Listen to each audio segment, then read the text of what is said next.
Hey there, race fans. It's Race Day Top 5 with me, Frank 5. Talladega. It's big, it's bad, and it sure is fast in Sweet Home, Alabama. This weekend, the racing was intense. The battles were intense. And there was a little bit of a cookout on pit road by a burning fuel can. But at the end of the day, we saw phenomenal racing and saw a thrilling finish with one of our playoff drivers punting his ticket to the round of 8. Let's get to all that went down at Dega.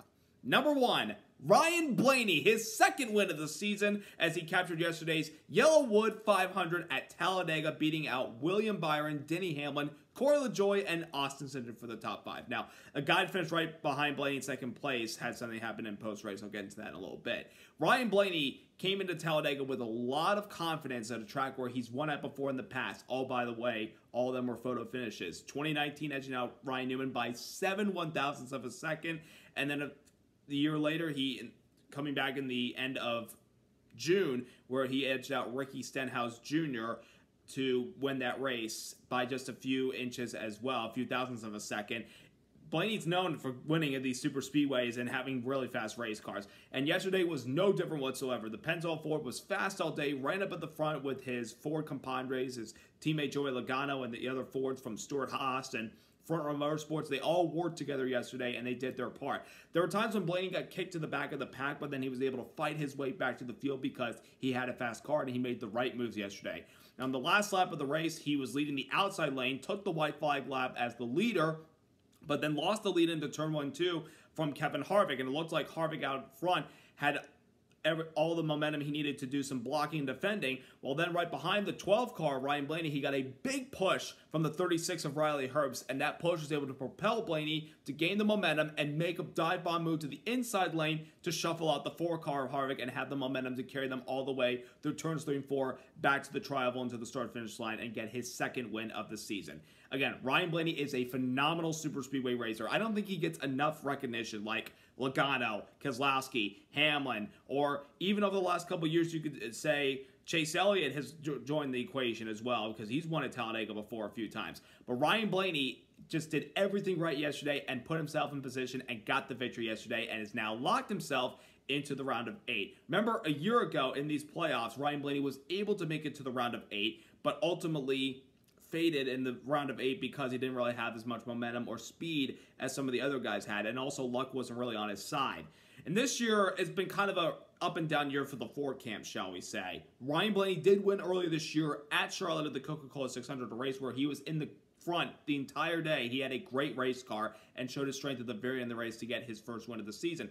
And then in recent weeks, it's been kind of like question mark, like what is Ryan Blaney really, what can he do in these playoffs? Because there have been times where he's flourished well, and if he runs well, he ends up getting good results. But then there are times where he may run well but not get the results that indicate the speed's there, and also there may be times where he struggles. But for the most part, a win at Talladega can guarantee yourself a spot. And this is big after the wreck he had late last weekend. Remember, he had a top 5 or top 10 at Texas last weekend until one of the final pit stops of the day. The 12 car was caught for speeding. He lost his track position, he never recovered from it, and was caught up in a late race wreck that ultimately hurt his playoff position. He came in below the cutoff line yesterday, but at the end of the day, he ended up victorious and punched his ticket to the round of 8. Does not have to worry about the Roval next weekend and the chaos it could bring for those guys, especially some of those guys below the cutoff line trying to get into the top 8 by the end of the day so they can still be championship eligible. But the 12 car, the pressure's off. They're on to the round of 8. Great job by the 12 team and Ryan Blaney yesterday. Got the job done, and they're still alive to try to fight for a championship.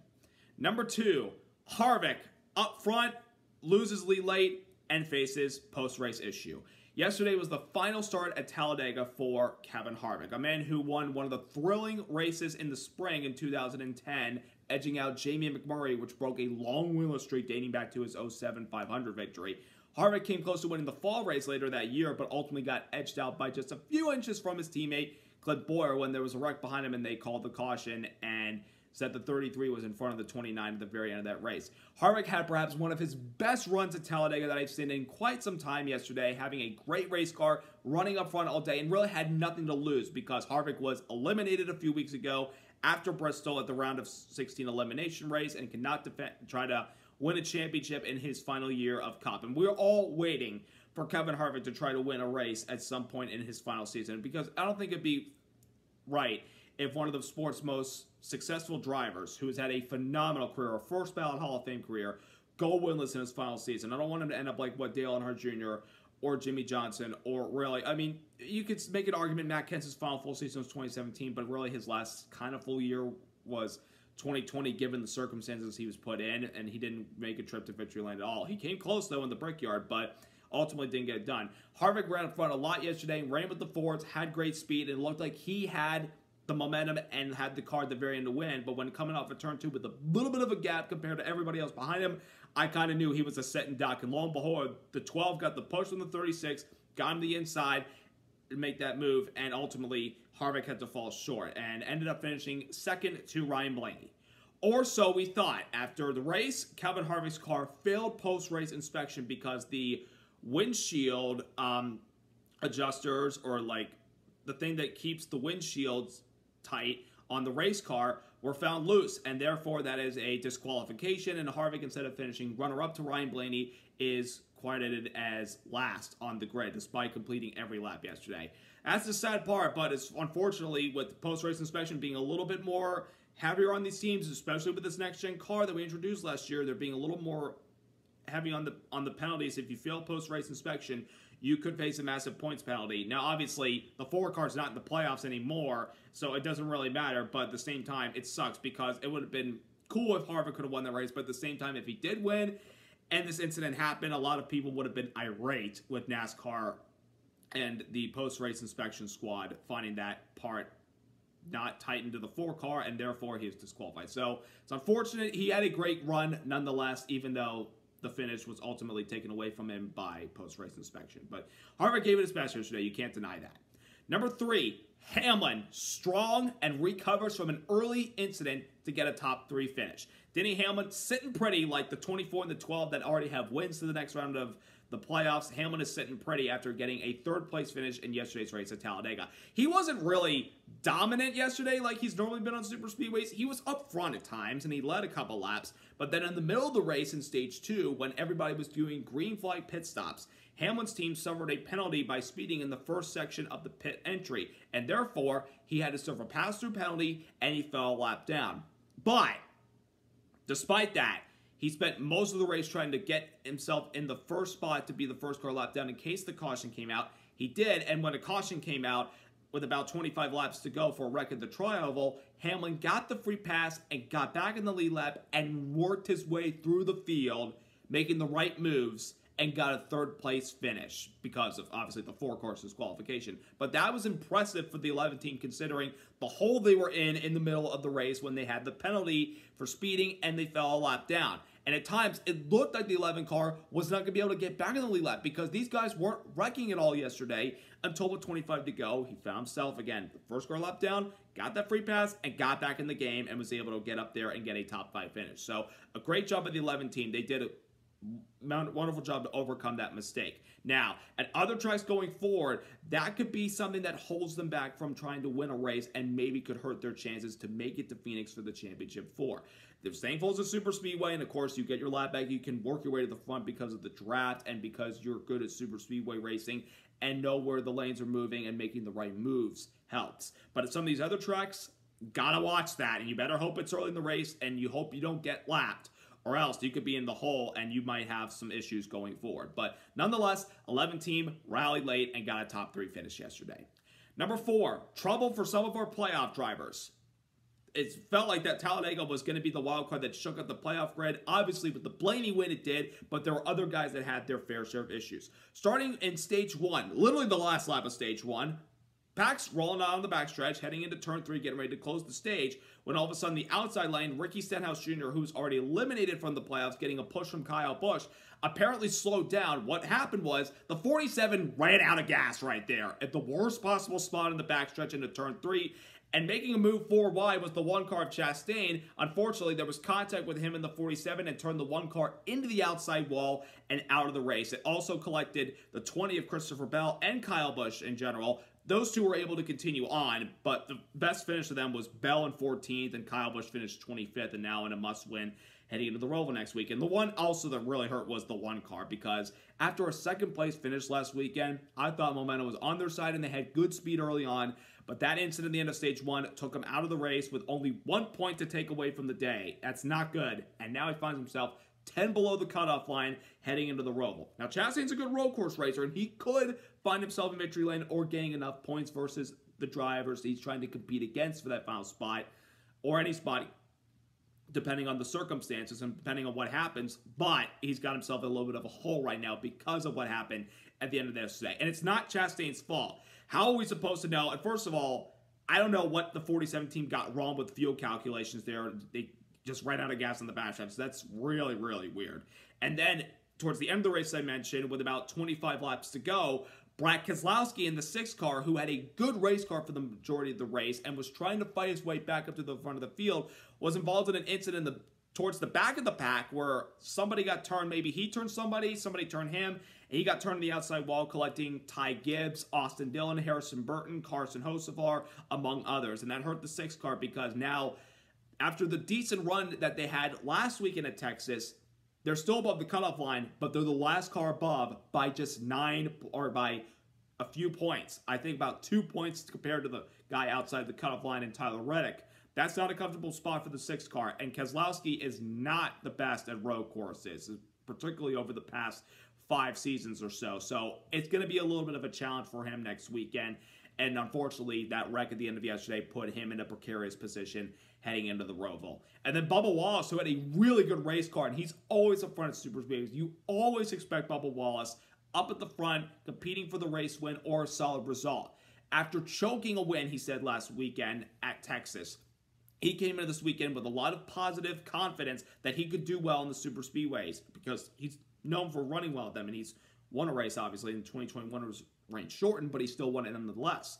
Well, yesterday, they had the speed in their car, but apparently he was just making the wrong moves and got shuffled out late, had some rough pit stops that pinned him in the middle of the pack, and all Bubba could get yesterday was a 23rd place finish, and he's a few points still below the cutoff line, so he's going to have to work next week. And again, road courses are not his forte either. So a couple of playoff drivers had some issues yesterday and put him in a precarious spot heading into the Roval next weekend. I don't know what's going to happen to those guys.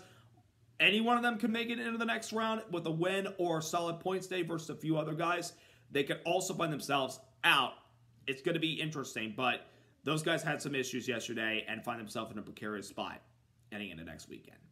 And number 5, the racing at Talladega yesterday. Oh my gosh, this next-gen car with Super Speedway Racing, it's great. Yesterday we had great side-by-side action all day long. Yes, we had a couple guys leading more than just 10 laps yesterday. Joey Logano led the most laps at 40-plus laps. But all in all, the competition yesterday was amazing. We had 38 cars in the race yesterday. 24 of those cars led yesterday. We had 70 lead changes. This race joins a couple of other races, particularly at Daytona and Talladega, where we have more than 70 lead changes. The competition yesterday was just phenomenal. Good battles of the bottom and the top.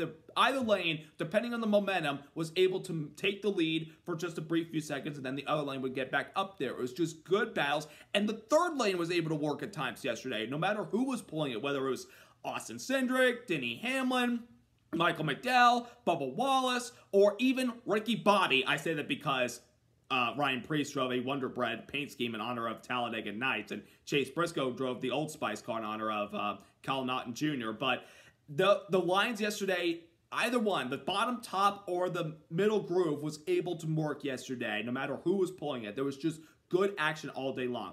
And the best part, it wasn't a wreck fest. It really hasn't been a wreck fest with this next-gen car at Talladega since we came to that track last year with this car. We've had some wrecks, but we haven't had big ones taking out 15 to 20 cars. That's the bright spot about this. I mean, you can get bump drafted by a guy, but there's just a lot of throttle response that there's not enough big of a bump to really turn a guy around into the pack and cause a massive pileup.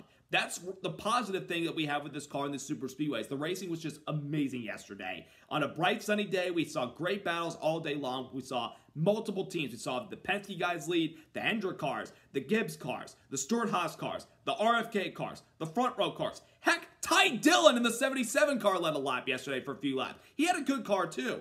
Obviously not the finish, but there were a lot of guys leading yesterday, and it was just good to see a lot of competitive racing out there yesterday. Kind of gave me vibes, in a ways, to the 2000 race where, you know, the one where Dale Earnhardt comes from 17th with 5 laps to go and wins what turned out to be his final career win. There was so much competition in that race when we had the wicker bill package with, you know, the liftgate on the hood of the car, and then, of course, we had a little bit of deck lid or something, whatever it's called, on the rear spoiler, kind of keeping the cars and providing more competition because the Fords were dominating speedways at Daytona and made a lot of people, including Earnhardt, unhappy about the racing. But we had great racing yesterday, side by side for the lead, and the finish, even though the guy that finished second was disqualified, the finish in person was still amazing to watch. With, you know, obviously, I wasn't there in person. I'm just saying the finish of like 2 guys in front before your very eyes before post-race comes into play was amazing. And I loved it yesterday. I love this next-gen car at Super Speedways. As long as it doesn't cause big pileups, we have some phenomenal racing with this car at these tracks. Now, we're on to the last race of the round of 12, another wild card, the Roval. Rumor has it this could possibly be the final Roval. I don't know. We don't know what the 2024 schedule is going to look like, but this is going to be a big weekend for some of these teams that need to get one of those 8 spots into the round of 8 to have a chance to compete for the Bill France Cup in Phoenix. We already know 2 drivers are in, William Byron and Ryan Blaney. Denny Hamlin, he's sitting pretty. So is Christopher Bell, Chris Buescher, Martin Truex Jr., Kyle Larson. All they need to do is have a good points day next week, get some stage points, and as long as they finish in the top 10 to top 15, they're sitting pretty. Brian Keselowski's going to need to have a big, big day, meaning probably top 10 and a lot of stage points versus the guys that he's going to be chasing after him. Tyler Reddick, Bubba Wallace, Ross Chastain, and Kyle Busch. Kyle Busch pretty much the only driver below the cutoff line that needs to win next weekend. And road courses really haven't been his specialty of the last couple years because Kyle's known for winning pretty much everything, but he's never won the Roval, and he's been snake bit here a lot. So maybe next weekend, the racing gods and his experience will allow him to have a shot and maybe win the race, but time will tell when we drop the green flag next weekend. I cannot wait for that race. I will be in attendance for both races that weekend. The Xfinity race on Saturday, that's also an elimination race for the Xfinity Series playoffs. We'll see which 4 drivers see their championship chances come to a close. And the Cup race Sunday, I'm sure will be a lot of fun to watch, and we'll see if there's a lot of chaos and drama to determine which drivers will advance to the round of 8. Should be a lot of fun. Don't forget, both races are on NBC this weekend, I'm pretty sure. So I hope you all have a wonderful week, and I hope you enjoyed that racing action at Dega yesterday. So subscribe, like, and congrats once again to the 12 team and Ryan Blaney on their win yesterday at Dega. Have a great night, everybody. Let's go racing!